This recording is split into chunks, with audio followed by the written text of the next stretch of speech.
morning. This is Addis News Hour. I'm Sintayo Tamrat with this edition.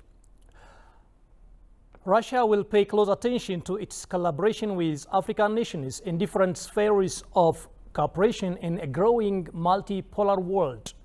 The president of the Russian Federation, Vladimir Putin, made the remark while addressing African delegates and leaders who are participating in the second Russian-African summit that's taking place in St. Petersburg. Meanwhile, the Ministry of Foreign Affairs of Ethiopia has appreciated the cordial friendship Ethiopia and Russia are enjoying. Shfarao Laka, who is in Russia, has the following report. The second Russia-Africa Summit and Economic and Humanitarian Forum is taking place here in St. Petersburg, which is also called the northern capital of the Russian Federation. African leaders, heads of state, representatives are all gathered here, bound with a common objective, and that is reinforcing their bilateral and multilateral ties with Russia in a number of spheres, including science and technology, innovation, education, among others. Here at the plenary session, the Russian President Vladimir Putin said Russia is ready to beef up its multilateral and bilateral ties with African nations in a number of areas, including food, technology, and energy sectors. Our country is ready to make up for the Ukrainian grain, both on commercial basis and free of charge, to those countries in Africa that are in dire need, especially since we expect a record high harvest this year. As for the specific details, I should like to say that in the near months, 3-4 months, we would be ready to provide to Burkina Faso, Zimbabwe, Mali, Somalia, the Central African Republic, and Eritrea. We would be ready to supply 50,000 tons of grain to each. We'll ensure free shipping of this cargo.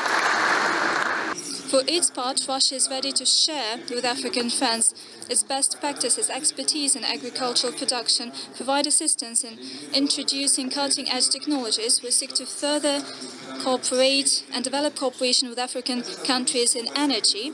This cooperation is building on rich experience. Soviet and Russian experts for many years have designed and built key energy hubs in Angola, Egypt, Ethiopia, and other countries of the continent with total capacity of 4.6 gigawatts.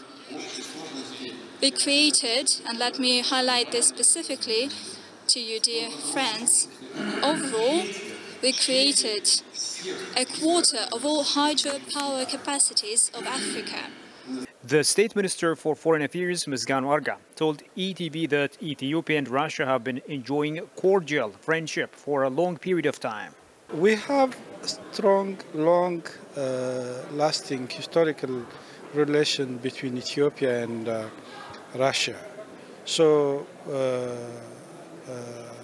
besides attending this summit, we had excellent bilateral discussion with the Russian counterpart. Our Prime Minister, Dr. Abiy Ahmed, and President Putin had a bilateral discussion to strengthen our bilateral cooperation in many fields, in economic field basically, and in science and technology, and also to strengthen our political partnership and engagement in many international fora. So we have reviewed our existing bilateral relation to strengthen, to expand our cooperation in areas of agriculture, in areas of energy, in areas of custom cooperation. So this bilateral bilateral forum was very much useful to strengthen our bilateral relation. The first Russia-Africa Summit took place in Sochi in 2019, and it has already laid a strong foundation for the cooperation between Russia and Africa in different areas. And this second summit will definitely add to that momentum and is expected to uplift the bilateral and multilateral ties between Russia and Africa to a comprehensive strategic partnership. Reporting for EBC, Shifa Raulako, Russia, St. Petersburg. Meanwhile, Russian President Vladimir Putin pledged to further enhance Russian-African trade, investment, as well as human exchange. Putin also promised to export tons of grain to several African countries to make up for the impact of withdrawing from the Black Sea grain deal. Goshumaliso has the detail. The second Russia-Africa summit is underway in St. Petersburg, Russia. Russia is looking to maintain major trade deals with Africa, a market of over 1.3 billion people. African heads of states gathered to attend the second Russia-Africa summit. Addressing heads of states in St. Petersburg on Thursday, Putin pledged to further enhance Russia-Africa trade, investment as well as human exchange. Let me note that following last year, Russia-Africa turnover reached 18 billion USD. This is one of the clear results of Sochi Russia-Africa summit. I'm confident that together, in the near future, increase trade more drastically. Putin claimed that lies were being peddled about the benefits of the deal to African nations. He said Russia is actively working to prevent the global food crisis. Those who claim that that is not the case, that the ensuring of the so-called grain deal of Ukraine, they are simply twisting the facts. They are telling lies. Basically, over the past decades or even centuries, this has been in the habit of Western countries. Our country would further, through its humanitarian supplies into area, would support the countries in need and the regions in need. We are actively participating in shaping a more just system of resource distribution. We spare no effort to prevent global food crisis. President Putin promised to provide Zimbabwe, Burkina Faso, Somalia and Eritrea with 25 to 50,000 tons of grain each in the next 3-4 months and ensure its free delivery to consumers. I should like to say that in the near months, 3-4 months, we would be ready to provide to Burkina Faso, Zimbabwe, Mali, Somalia, the Central African Republic and Eritrea. We would be ready to supply 50,000 tons of grain to each. Will ensure free shipping of this cargo. Putin said Africa has huge potential to grow. He recalled that trade and agriculture between Africa and Russia grew by 10% last year. Africa's potential is clear to everyone. For instance, average annual GDP growth rate of Africa over the past 20 years, 4.5% per year, has exceeded the global rate. Last year, trade in agricultural goods between Russia and African states grew by 10%, amounting to 6.7 billion USD. In January-June this year, it grew by another record 16%. If it applies the relevant agrarian technologies, if it duly organizes agricultural production, Africa in the future could not only feed itself and independently ensure its food security, it could also become an exporter of various types of food. He told the gatherings that Russia needs Africa and Africa needs Russia.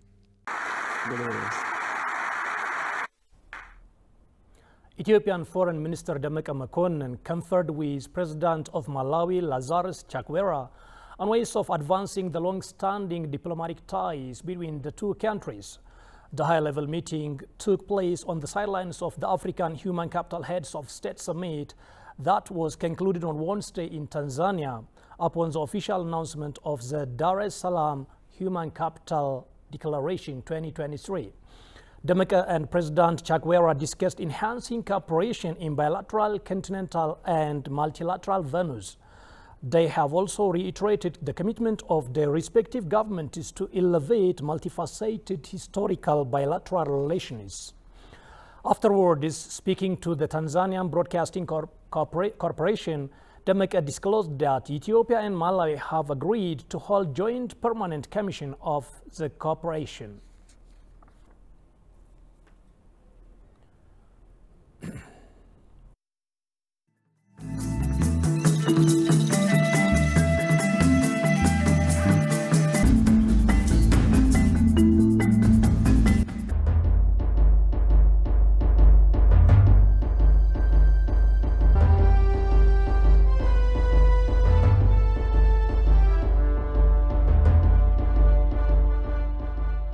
አንድ ሰው ቆርኪ ገደለ ሰው አንድ ሰው ገደለ እንደገደለ ነው እኛ ሰው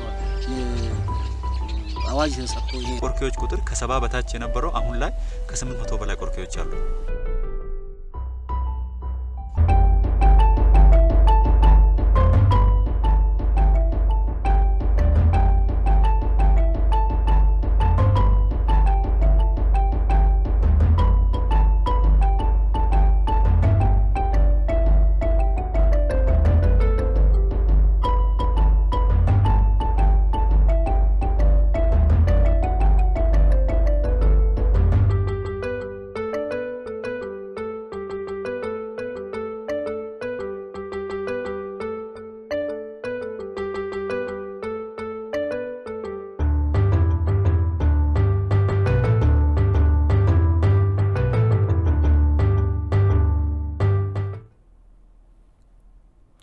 Welcome back. Ethiopian delegation, including Mayor of Addis Ababa, Adanej Abebe, have visited New Cairo city, which is being built in the eastern part of Cairo, Egypt. New Cairo is a satellite city located in the eastern part of Cairo. The delegation from various cities and institutions has visited the activities carried out to develop the countryside in harmony with the city and antiquity with modernity.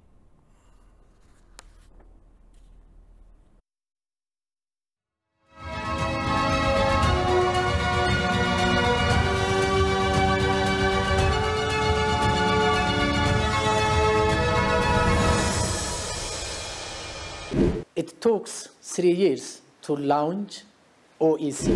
Education is central. What's the vision of OSCE? There is no possibility for effective South-South cooperation without authentic regional integration. How do you see the current multilateral system? Not all multilateralisms are created equal. And unless multilateralism is governed by 3 principles, these are not possible without a common dream, a shared vision for society. Why Ethiopia was chosen as a headquarter for OSCE? Ethiopia and Addis Ababa is the 3rd diplomatic hub after New York and Geneva. Do you anticipate any challenge? It is not enough to have policy prescriptions that seek to avoid the worst.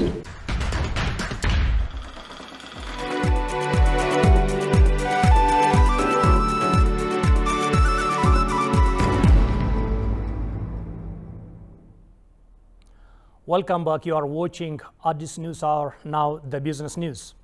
Ethiopian delegation led by Gebremasqel Chala, Minister of Trade and Regional Integration, discussed with Zhang Yangchen, Deputy Director General of World Trade Organization, WTO, on the resumption of the negotiations of Ethiopia's accession to the World Trade Organization on 26 July in Geneva, Switzerland. Besides to the discussion with the accession division of World Trade Organization, the Ethiopian delegation also met with Ms. Rebecca Fischer-Lamb, the chairperson of Working Party on the accession of Ethiopian Permanent Mission in Geneva, stated. During the meetings, exchanges of views were made on the status of Ethiopia's accession and future actions. The Ethiopian side expressed its commitment to closely work with the chairperson of the Working Party to expedite the process.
Welcome back, and now to African news. Opposition leaders in Kenya have held a vigil for victims of police violence that left at least 30 people dead in the wake of protests against the rising cost of living and the levying of new taxes. The vigil comes amid accusations against the police of shooting at protesters using live bullets in areas where the opposition enjoys wide political support. Footage of the video showed mourners lighting candles, wailing, and a mother crying over the death of her son. Human rights group is condemning the police for using excessive force to disperse the protesters.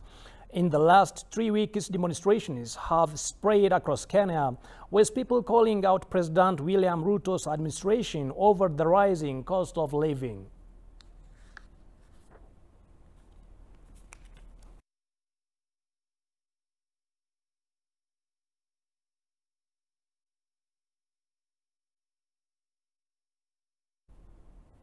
That winds up our news packet today, and now reminder of top stories.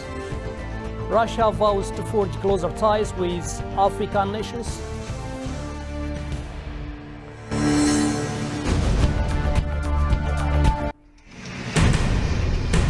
And Kenyan opposition holds vigil for victims of violence.